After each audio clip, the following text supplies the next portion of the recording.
반갑습니다.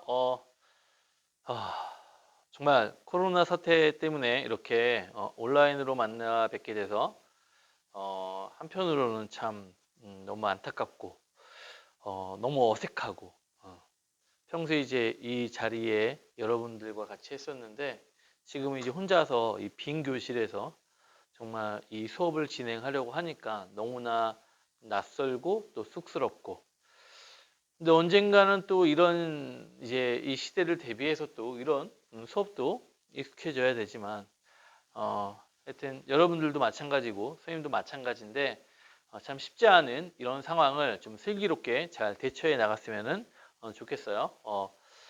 일단 지금 오늘 이제 우리 수능 특강 써놓은 것처럼 210페이지에 있는 유치진의 수호부터 들어가도록 하겠습니다. 어저께 이제 그 먼저 신 원장님이 먼저 이제 강의를 찍으셨고 쌤이 이제 지금 뒤이어서 찍고 있는데 그 강의를 찍으면서 굉장히 낯설다고 하시더라고. 그러니까 둘 다 우리는 인터넷 강의를 이렇게 촬영을 해본 적이 꽤 많이 있음에도 불구하고 이 그 현장 강의를 녹화하는 것과 그다음에 이렇게 스튜디오 안에서 스튜디오는 아니지만 교실 안에서 혼자 이렇게 녹화하는 거 굉장히 지금도 어색합니다. 지금도 어색하고 참 쉽지 않은 일인데 그렇기 때문에 그 원래 현장에서 느꼈던 그 생동감 또는 이제 그 주고받는 피드백 이게 쉽지가 않을 수도 있어요. 그래서 일단은 선생님이 이제 미리 필기를 좀 적어 놓고 정말 그 짧은 시간 안에 집중할 수 있도록 한번 수업을 진행할 테니까 잘 따라와 주고 졸리면은 잠깐 끄고 잠 깨고 와서 다시 하고 이렇게 하면 됩니다. 그리고 이제 이 수업을 다 듣고 난 뒤에는 이 수업을 다 들었다라는 그 어떤 인증샷을 선생님한테 보내주면 되는데 이제 필기를 다 한 노트 그 노트와 그다음에 오답 정리한 것들 그런 것들을 이제 그 세미 모의고사도 같이 나갈 거니까 그 오답 정리한 것까지 선생님에게 인증샷으로 카톡이나 문자로 보내주면 됩니다. 그러면 그게 이제 수업을 들었다는 확인이 되고 만약에 이제 그거에 대한 확인이 오지 않을 시에는 선생님이 이제 계속 문자 폭탄을 날리겠죠. 아니면 전화를 해가지고 왜 안 하니? 라고 얘기할 테니까 여러분들이 좀 그 부분에 대해서 신경을 써가지고 열심히 그러니까 들으는 얘기야. 열심히 듣고 잘 필기한 다음에 선생님한테 보여줄 수 있도록 합니다. 자, 오늘 이제 첫 번째 수능 특강 210페이지인 유치진의 손대. 선생님, 적용학습 1, 2, 3, 4, 5는 중요하지 않은가요? 라고 말할 수 있는데 그 1, 2, 3, 4, 5에서 특별히 이제 이게 수능에 나올 만할까? 라고 하는 것들이 좀 흔히 말하는 어떤 주요 작품들이 보이진 않았습니다. 물론 앞에 있는 그 극수필 2에 있는 봉산탈춤 이거는 굉장히 중요한 작품이에요. 근데 이 중요한 작품이지만 고전극이기 때문에 나오기가 쉽지 않지 않을까라는 생각을 해서 너무 중요하지만 일단 떼놓고 올해 나오는 이제 9월 모의고사를 본 뒤에 어떤 흐름을 보고 선생님이 이거는 좀 해야 되겠다 싶으면 다시 한번 하도록 할 겁니다. 그래서 이제 현대이국 중에 되게 중요한 작품 중에 하나인 유치진의 소부터 일단 진행을 하도록 하겠습니다. 자, 유치진의 소는 우리가 사실주의극이라고 얘기해요. 굉장히 중요한 포인트인데 사실주의극인데 이게 1920년대, 30년대 일제강점기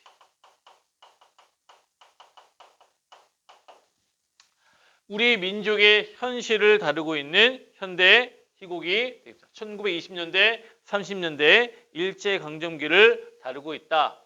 그리고 자 이게 바로 장르가 희곡이라는 특징이 있다. 자 우리 전에도 했는데 자 희곡의 3요소 기억나?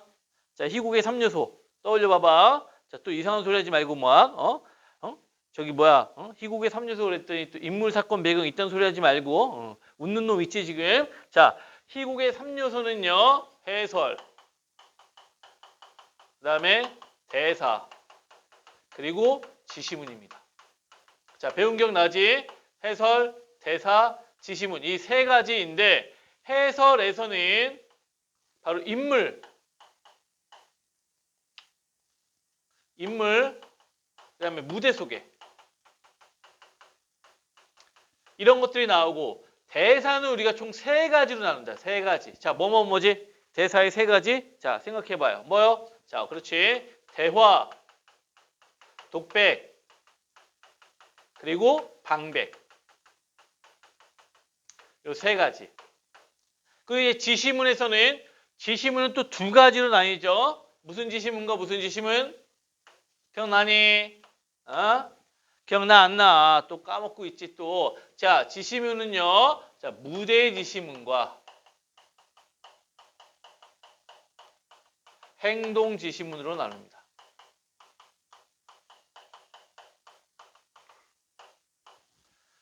자, 무대 지시문과 행동 지시문. 자, 무대 지시문은 당연히 뭘 나타내는 거겠어? 그치? 무대에서의 조명, 음향 등을 어떻게 하라라고 이제 괄호를 통해서 제시하는 거고, 행동 지시문은 인물의 표정, 그 다음에 심리, 눈짓, 발짓 이런 것들을 지시하는 부분을 우리가 행동 지시문이라고 한다. 그래서 이 희곡에서는 굉장히 중요한 부분이 바로 이 대사와 지시문인데, 자, 일단은 지시문은 시험 문제에 꼭 등장을 한다라고 보면 돼. 거의. 그리고 100% 등장하는 건 당연히 뭐야? 대사지, 당연히. 자, 이 대사가 중심이기 때문에 희곡에서는요, 바로 뭐가 드러난다? 그렇지. 갈등이 드러난다. 갈등. 이게 핵심입니다. 이 희곡에서는요, 인물과 인물 사이의 갈등, 또는 인물과 뭐 사회와의 갈등, 인물과 환경과의 갈등, 뭐 운명과의 갈등, 여러 가지 갈등 요소들을 찾아야 되는데, 이 희곡에서는 바로 인물과 인물 간의 갈등이 나타나고요. 근데 핵심은 바로 여기에 있습니다. 계층과 계층 간의 갈등이 핵심이 되는 거예요.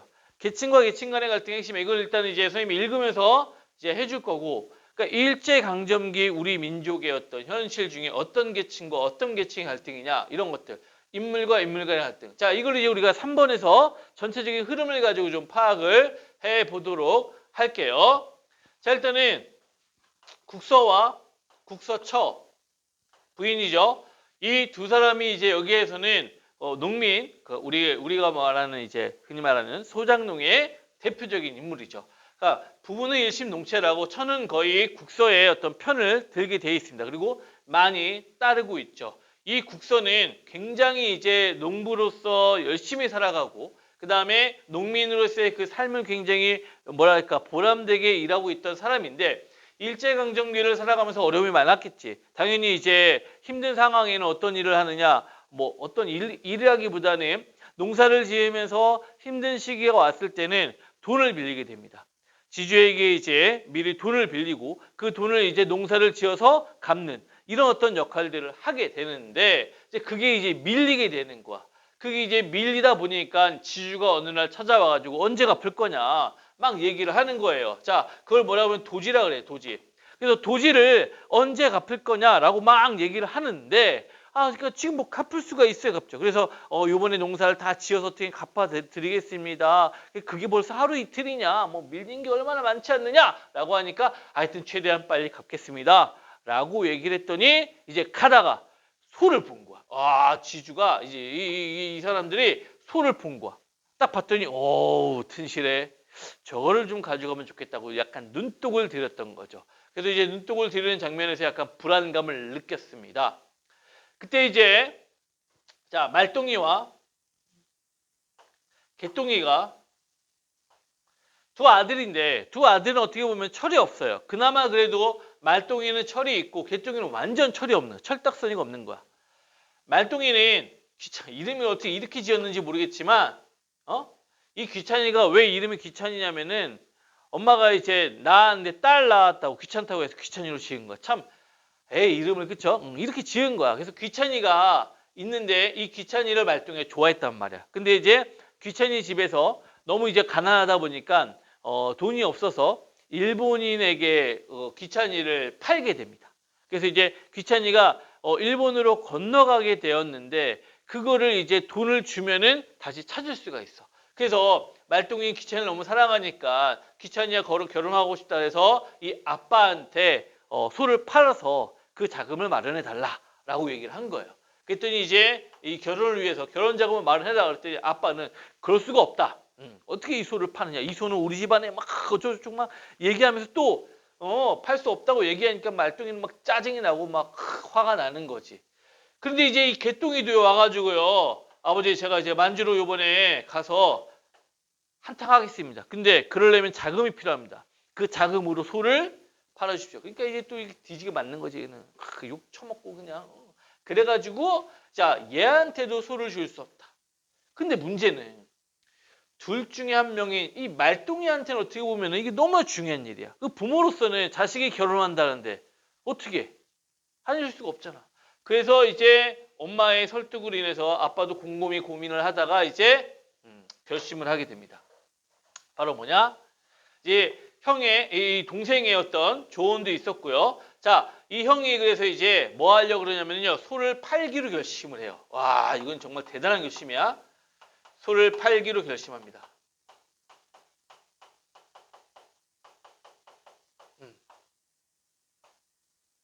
이거 엄청난 결심을 한 거야. 그래서 이제 소를 팔기로 결심을 했는데 소장사가 와가지고 이제 국진이가 흥정을 하죠. 자, 샀냐? 너 소 필요하냐? 필요하면 우리 소 데려가라. 라고 했더니 그 소장사가 하는 말이 대박이죠. 자, 여기 이제 우리 교재에 나오는 부분이기 때문에 이 부분에 대해서 우리가 한번 읽으면서 그래서 찾아보도록 하겠습니다. 자, 갑시다. 자, 국진이가 순돌이 전에 벌써 소를 샀나? 자, 순돌이 표시. 자, 이 순돌이가 소장수 B가 되는 거야. 하지만 있으면 또 한 마리 살 테야요. 자, 하지만 있으면 또 한 마리 살 테야요. 이런 말 뭐라 그래요, 우리가요? 그쵸? 방언이라 그러죠. 자, 다섯 번째로 써놓을게요, 선생님이. 방언을 사용해서 사실감, 생동감을 자아내고 있다. 사실감, 생동감을 자아내고 있다. 화면 크게 하면은 글자 잘 보이지? 응? 자, 사실감, 생동감을 자아내고 있다. 그러면 이 소사각에 형님이 팔라고 겨우 승낙을 했어. 자, 형님이 바로 누구야? 저기 국서가 되는 거야. 가만 계세요. 대기소는 한 마리뿐이지요. 그럼 요즘 자기인으로 두 마리씩이나 소를 키우는 집이 어디 있다? 대관절 얼마 있을 텐가? 참 이상스러운데요. 이 소는 다른 사람에게 판 소는 아니지요. 자, 원 정신없는 소리를 작작하게 이 사람이 우리를 무슨 소조정놈인 줄 아나? 무슨 협작꾼인 줄 아나? 이 소는 이래봬도 도장관 나으리께서 1등상 받은 김참복네 집소의 조카뻘 되는 소야. 정신 차려! 자, 이 부분 쫙 밑줄. 생각을 해봐. 이 소는 이래봬도 도장관 나으리께서 1등상 받은 김참복네 집소의 조카뻘. 그 소도 아니고 그 소의 조카뻘 되는. 뭐가 대단합니까? 그쵸? 소에 대한 자부심이 대단합니다. 자, 이 국서는 그래서 우리가 알 수 있는 거 거기다 써놔요. 이 소는요, 국서에게 있어서 바로 뭐예요? 자부심이에요, 자부심.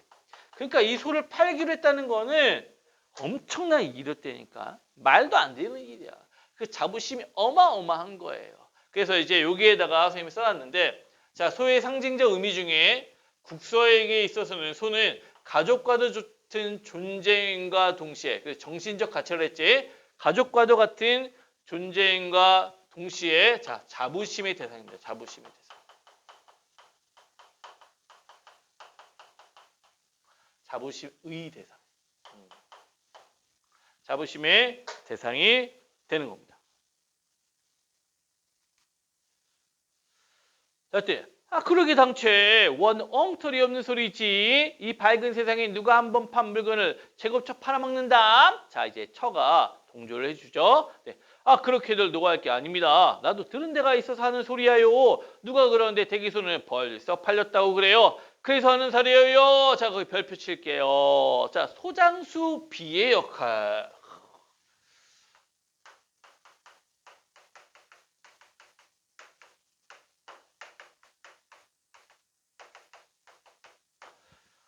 소설이든 희곡이든 이런 인물들은 우리가 뭐라고 얘기하냐면 주변 인물이라고 그래. 주변 인물.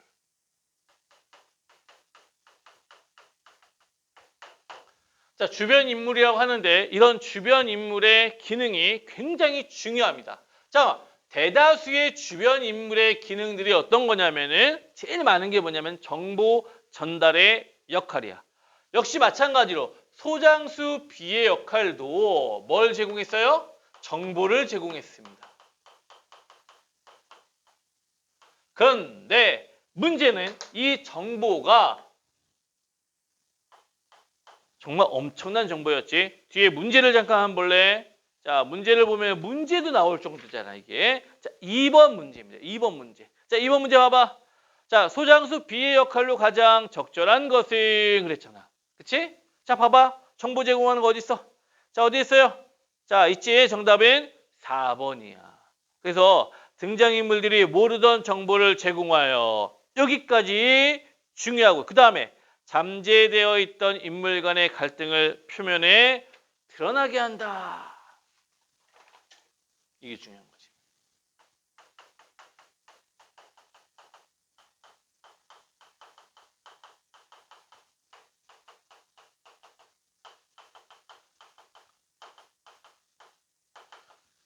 잠재되어 있던 인물 간의 갈등을 드러나게 하는 역할을 하는 거야. 그래서 여기서 우리가 뭐라 그래 이거를 극적 반전. 왜냐? 소를 누가 팔았대잖아. 소가 팔린 줄 주인이 모르는데 소는 이미 팔렸대잖아요. 이거 어마어마한 사건이지. 그치? 어마어마한 사건이 벌어진 거야. 그래서 극적 반전의 기능. 엄청 중요하지? 소장수 B의 역할. 이 소장수 B는 그러한 역할로 나온 겁니다. 자, 일도 의아한 듯 서로 본다. 이게 무슨 소리야? 아, 당차는 소리야. 주인은 여기다 두고 누가 남의 소를 팔아먹는담. 아, 그건 순돌이 자네가 헛듣고 온 걸세. 애당초부터 우리 집 소가 2마리 있는 것도 아니고 이 동리에 이 소 임자가 둘이 있는 바도 아닌데 팔아먹기는 누가 팔아먹는단 말이야. 우리가 안 팔고는 큰 벼락이 날 일이지. 아닙니다. 가만히 계세요. 혹 노님자가 우리 몰래 팔아먹었는지 모르지 않겠수. 아까 마름이 그렇게 호령을 하고 갔으니까 자 거기 쫙 표시. 자 이게 이제 약간 의심을 하게 되는 상황이 드러나게 되죠. 그러니까 그 전에 어떤 사건이 있었느냐라고 했을 때 마름이 찾아와가지고 우리 집 소의 눈독을 들었던 것을 넌지시 여기서 알려주고 있잖아. 그치? 정보를 제공하고 있잖아. 그러니까 이제 소가 어떻게 넘어가게 됐는지에 대한 우리가 이제 독자가 좀 이해할 수 있는 상황을 제시하는 겁니다. 참, 그 도지 때문에 도지 표시. 자, 아까 얘기했던 도지. 자, 도지 뒤에 보세요. 뭐라고 써져 있습니까? 도지. 풍년이나 흉년에 관계없이 해마다 일정한 금액으로 정하여진 소장료. 그러니까 이제 여기서 이제 선생님이 아까 얘기했던 거. 자, 이 계층과 계층 간의 갈등은 결국 뭐냐면 소장농과 지주 이 마름의 계층과의 갈등을 이야기하는 겁니다. 소장농은 땅을 빌려서 농사를 짓는 사람이고 자 지주는 땅 주인, 마름은 그 중간에서 관리를 하는 사람. 그러다 보니까 이 마름들의 횡포가 굉장히 심했었죠. 소장농은 어찌됐건 그 소장료를 내야 되는데 요즘 같은 시대는 바로 이런 거죠. 우리가 이제 이 건물주에게 이 학원을 임대를 해서 사는 거잖아. 그치? 학원을 영업을 하는 건데 그 임대료를 꼬박꼬박 내야 된단 말이야. 그러면은 진짜 요즘 같은 시대에 코로나로 이제 막 착한 건물주 해가지고 임대료를 깎아준다 뭐 이런 것들 있지. 그러면은 흉년이 들거나 이랬을 때에는 또 지주가 그 소장료를 좀 깎아주고 이러면 좋겠는데 상황은 좋지 않은 상황에서 소장료는 그대로 받아간단 말이야. 그러다 보니까 더 어려워지는 거고 더 많은 빚을 지게 되고 그러니까 자기가 갖고 있는 모든 재산을 다 날리게 되는 상황이죠. 그래서 이제 소도 그렇게 해서 이제 넘어가게 된 상황임을 우리가 짐작할 수가 있다라는 거야. 자, 계속 가볼게요.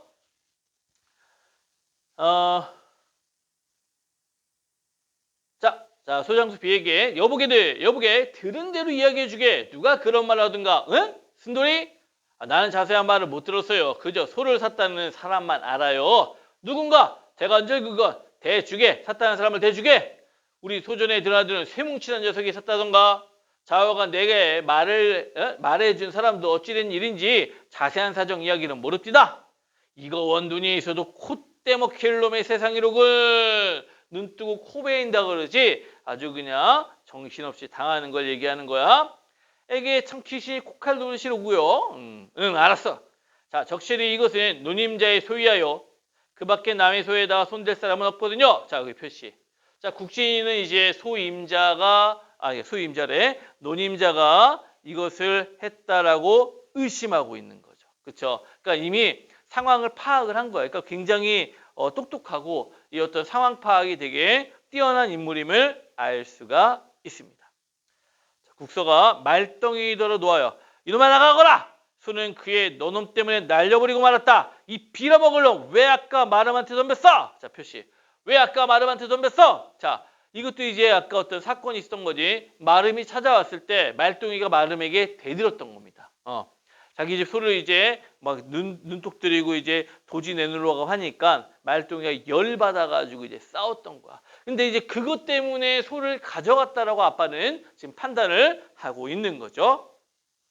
이놈아 너는 허는 짓이 미련스럽더라. 이 일을 어떡하냐 이 일을. 자, 그 아버지와 엄마는 모두 말동이에 대해서 뭐가 있는 거예요? 지금 보니까 원망하는 마음이 있네요. 자, 그래서 엄마도 이제 약간 같이 원망하는 마음이 있는 거야. 갈등의 양상이 지금 나타나고 있다는 거 알 수 있죠? 인물과 인물 간의 갈등이야. 네, 말동이 아니야 가만히 있어. 내 소 팔아먹은 놈을 알아요. 저 그 쇠뭉치란 소장사가 어떻게 생겼어?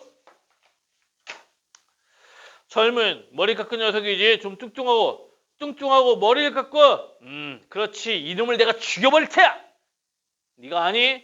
이제 알았어요. 아까 개똥이란 녀석이 웬 뚱뚱하고 젊은 사람을 데리고 왔겠지요. 그래가지고 이 감나무 밑에다가 소를 몰아내놓고 한참 동안에 뭐라고 수군거렸어요. 그리고 나를 보고는 그만 도망을 했어.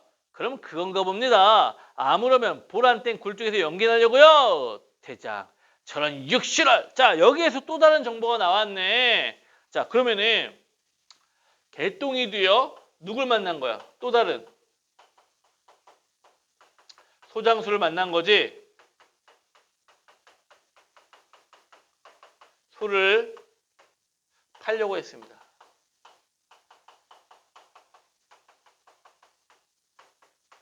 여기까지가 팩트, 사실. 그러니까 형한테 들킨 거야. 그래서 아직 소를 팔지는 못했던 거야. 하지만 팔려는 시도를 했던 건 분명한 겁니다. 그렇죠? 여기에서 그 팔려는 시도를 했다는 게 나타나는 거예요. 어디 갔냐? 자, 그 다음 볼게요. 자, 이놈아 똑똑이 못 본 일이거든. 아예 입에 담지 말아라. 왜 그놈을 소도적 놈으로 몰라고 그래? 자, 엄마는 또 뭐예요? 아들 편이니까 그래도 의심은 하지 마라. 사실이 아닌 거는 그렇게 말하지 마라. 이렇게 얘기하고 있죠. 그랬더니 자, 아니야! 그놈일지도 몰라. 그놈이 소 팔아서 만주를 해달라고 조음성화를 부렸어야지. 자, 아버지의 합리적인 의심. 바로 뭡니까? 만주를 가기 위해 소를 팔았다라는 의심을 아버지는 하게 되는 거야. 자, 어디 갔냐 또. 참 그래요. 그놈은 여간 약지 않으니까 원 이놈은 어떻게 처참을 한다. 그놈이 이 애비를 속이고 가만히 있어요. 이놈을 내가 제깍 찾아올 테니까 찾아서 그만 죽여버릴 테야. 남의 장가가려는 소를 장가미천을 표시. 그렇지. 자, 그러니까 다른 거 아니야. 이 자식들 중에 자, 말동이는 귀찬이와의 결혼을 위해 소를 팔기로 한 거지. 팔아달라고 한 거지. 그래서 이 소가 바로 무슨 구실을 해요? 맞아요. 자식들에게는 바로 물질적 가치가 되는 겁니다. 그쵸? 지금 말동이에게는 소가 결혼 미천이야. 그러니까 물질적 가치로밖에 여겨지지 않아요. 바로 그런 내용을 이야기하는 겁니다.